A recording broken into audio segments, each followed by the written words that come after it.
Ang basa ng ating kapalaran ngayon ay maaring tumutukoy sa iyo, o sa ibang tao, na kapareho mo na zodiac sign.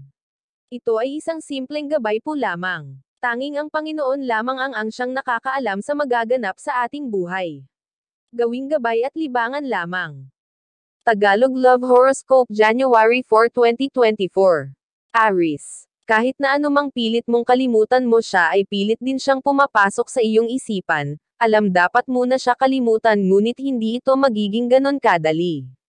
Maswetweng numero 3 hanggang 8. Taurus. Lilibangin mo ang sarili mo sa kung ano-anong mga bagay para lamang makalimutan mo ang sakit ng iyong puso, ngunit kahit na anumang pilit mo ay suwail yata ang puso mo at siya pa din ang nakikita mo sa tuwi-tuwi na. Maswetweng numero 6 hanggang 9. Gemini. Handang kang sumugal para sa taong iyong mahal, lahat ay kaya mong isakripisyo mapatunayan mo lamang kung gaano mo siya kamahal.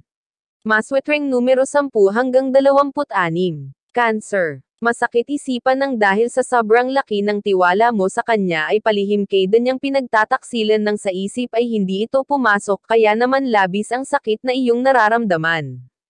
Maswetweng numero 9 hanggang 16. Leo. Masaya na sana kaya sa inyong relasyon at akala mo ay tapos na ang mga pagsubok dito ngunit ngayon ay isang panibagong pagsubok ang nakatakdang dadating. Maswetweng numero 2 hanggang 5. Virgo. Kahit na alam mong suntok sa buwan para mapansin ka niya ay hindi ka pa din titigil sa pagmamahal sa kanya ng palihim at aasa na isang araw ay mapapansin ka din niya.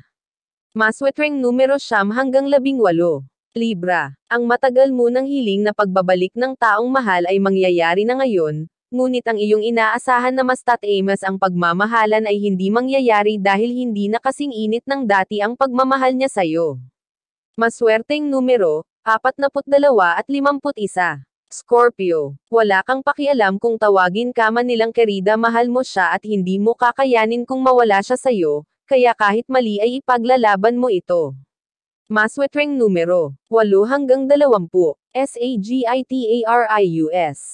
Lalong sasama ang loob mo sa iyong karelasyon dahil kahit na hindi ka sumang-ayon sa nais niya ang itutuloy niya pa din ito kahit labag pa ito sa kalooban mo. Maswetweng numero 22 hanggang 23. Capricorn. Di ka takot na ipakita sa kanya ang tunay mong damdamin kahit pasabihan ka nilang desperada, kaya kung hindi siya magtapat ng pag-ibig sa iyo ay ikaw na at gagawa nito. Maswetweng numero 20 hanggang 29. Aquarius. Wala ka nang mahihiling pa sa iyong mahal, lahat ay handa niyang gawin mapasaya ka lamang kaya naman susuklian mo ng katapatan ang pagmamahal niya sa iyo. Masweteng numero 12 at 25. Pisces. Kahit na ilang beses kanyang niloko at patatawarin mo pa din siya dahil ganon mo siya kamahal, ngunit ngayon ay tila matatauhan ka at magpapasya kang ikaw na mismo ang lalayo. Maswetweng numero 10 hanggang 15. Iyan ang Tagalog Love Horoscope. January 4, 2024. Maraming salamat.